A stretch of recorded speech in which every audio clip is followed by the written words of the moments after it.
So I wanted to share a relationship hack with you that it's taken me a really long time to figure out. And I wish I'd known this 20 years earlier, but I don't think it works. But I think we figure these things out as we get challenged by them repeatedly. And then we have to find through strategies, through experience, through learnings, through books, through whatever, we have to find things that work for you.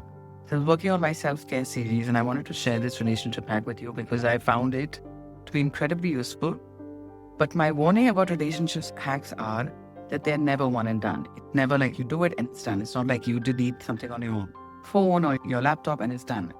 It's an evolving thing. Relationships are the hardest game on the planet. This is something one of my teachers, Jim Self, says, that relationships are the hardest game on the planet for a reason. And I've been thinking recently about relationships that are challenging and what has helped me navigate certain relationships and make peace with what they are. There are many things that make a relationship, that define a relationship. But one of the things that I've noticed for myself is to pay attention to what people value.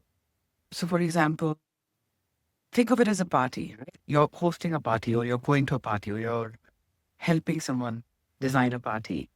Some people are very interested in the flower decorations, in the way the tableware is set up, what kind of glasses you're serving, right? That really matters to them. With some people, it's the decorations. It's the house should look this way and people spend weeks doing it. For some other people, it's the food. They want the food to be delicious. They want it to be, maybe they want it to look pretty. Maybe they want the layout to look spectacular. They want it all balanced. Someone else could really care about nutrition. Someone else could really focus on quality. Someone else could be really focused on that everything is the same theme. So you're serving Mediterranean. It's not like you're serving Indian starters and Italian main course and a Swedish dessert. So think of it as a party. Some people really care that the guests feel welcome. They feel well met. They feel taken care of.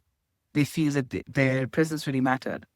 So I think when I started to look at relationships like this, because when I look at the relationships that have caused me the most pain or I've suffered most, it's because it took me a really long time to figure out that we don't value the same things. And in some ways, there's no right or wrong in that. It's not like, but what's dear to you? So for me, integrity, loyalty, consideration are my top three things that I need in a relationship. If I don't have that, it's not really a relationship that I'm going to invest a lot of time and money in, my heart in, money. But I think one of the things that has made my life a lot easier now, and it's an evolving practice. It's not a one and done thing. You constantly find yourself evaluating, looking at, okay, at this point of my life, on this day and this month, with this much that's going on in the world, this is what's important to me in a relationship.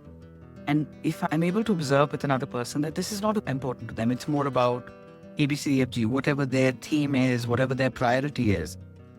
I found that if I constantly am able to remember that in my head, that this doesn't matter. What matters to me doesn't matter to this person. And they're not bad. They're not wrong. It's just different. It's like how I take my cup of tea, right? It's my routine or your routine. Like what time do you get up in the morning? What time do you like to get on the phone and start with your connecting to the world? For everyone, we have different needs and we have different priorities. And also habits. That's a big part of it as well.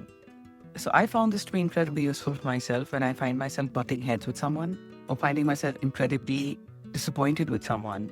I've realized to sit back, deal with my feelings and sit with the fact that I'm pissed off or I'm angry or I'm upset. But then to also recalibrate. Like when you're driving a car, you're always bringing yourself back to center. So it's one of the tools that helps me bring myself back to center is when I'm able to see what is important to this person. And when I've noticed that the times that I'm off kilter with somebody is because what's important to me is not important to them, and what's important to them is not my first priority.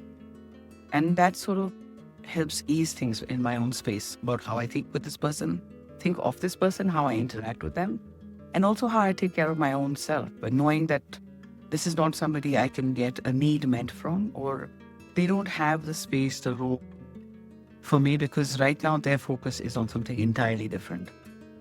I hope you find this useful.